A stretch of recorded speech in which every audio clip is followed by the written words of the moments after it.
যতদিন জামাত ইসলামী থাকবে ততদিন বাংলাদেশে আওয়ামী লীগ থাকবে।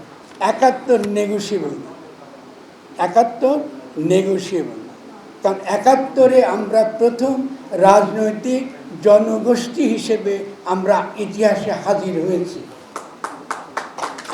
এটা কারোর সঙ্গে নেগোশিয়েট করবো না, জামাত ইসলামের সঙ্গে তো নাই।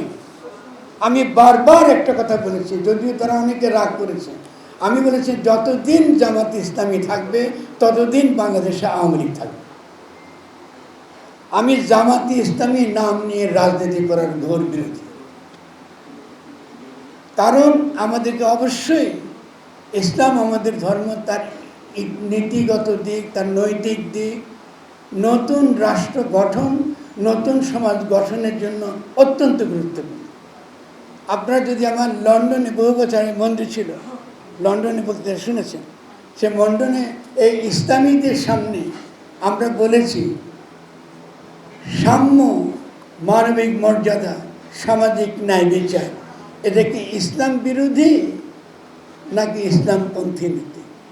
যদি এটা ইসলামপন্থী নীতি হয়ে থাকে তাহলে ৭১ ছিল ইসলামের বিজয়। তো কীরকম বিজয়? জালিম মুসলমানদের বিরুদ্ধে মজলুমের বিজয়। খুব সিম্পল। একে জাতিবাদে ঢুকার দরকার নাই, এটা শ্রেণীর রাজনীতির অভিপ্রকার। আপনি মুসলমানদের কাছ থেকে তাদের ভাষা, তাদের সংস্কৃতি এবং তাদের যে আত্মগঠনের যে ইতিহাস, এটাকে আপনি অস্বীকার করছেন।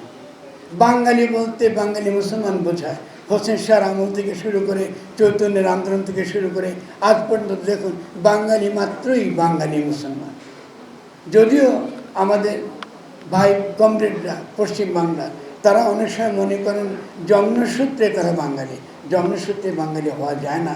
আমরা রক্ত দিয়ে বাঙালি হয়েছি, আমরা রক্ত দিয়ে বাঙালি হয়েছি।